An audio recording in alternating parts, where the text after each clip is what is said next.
ദൈവതിരുനാമത്തിന് മഹത്വമുണ്ടാകട്ടെ. ഏവർക്കും ഹെർമിറ്റ്സ് ടോക്സിലേക്ക് സ്വാഗതം. ഇത് ഹെർമിറ്റ്സ് ടോക്സിന്റെ 1175 ദിവസം. ഇന്നത്തെ പ്രഭാത ചിന്ത മീഖാ പ്രവചനം 6-ാം അധ്യായം 8-ാമത്തെ തിരുവചനമാണ്. മനുഷ്യ, നല്ലത് എന്തെന്ന് ഞാൻ നിനക്ക് കാണിച്ചു തന്നിരിക്കുന്നു. ന്യായം പ്രവർത്തിപ്പാനും ദയാതൽപരനായിരിക്കുവാനും നിന്റെ ദൈവത്തിന്റെ സന്നിധിയിൽ താഴ്മയോടെ നടപ്പാനും അല്ലാതെ എന്താണ് യഹോവ നിന്നോട് ചോദിക്കുന്നത്? മീഖാ പ്രവാചകന്റെ കാലത്ത് ജനങ്ങൾ ദൈവത്തിന് വലിയ യാഗങ്ങൾ കഴിക്കുമായിരുന്നു. ആചാരങ്ങൾ കൃത്യമായി പാലിക്കുമായിരുന്നു.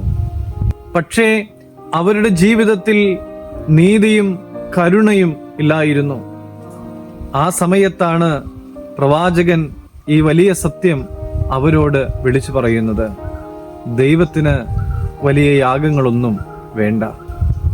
ശരിയായ ജീവിതമാണ് ദൈവം ആഗ്രഹിക്കുന്നത്.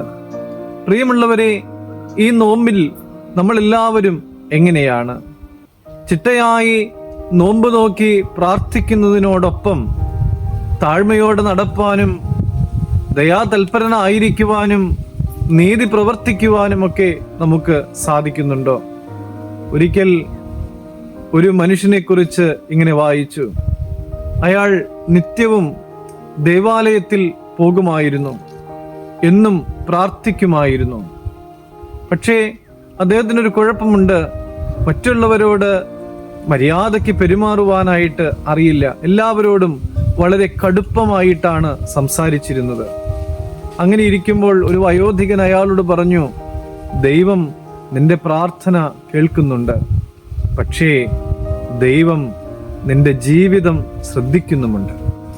കർത്താവെ, താഴ്മയോടെ നടപ്പാനും നീതിയും ന്യായവും പ്രവർത്തിക്കുവാനും എന്നെയും യോഗ്യനാക്കി തീർക്കണമേ എന്ന് നമുക്ക് ദൈവത്തിന്റെ സന്നിധിയിൽ താഴ്മയോടെ പ്രാർത്ഥിക്കാം. അതിനനുസരിച്ച് നമ്മുടെ ജീവിതത്തെ ക്രമപ്പെടുത്തുകയും ചെയ്യാം. ദൈവം എല്ലാവരെയും അനുഗ്രഹിക്കട്ടെ.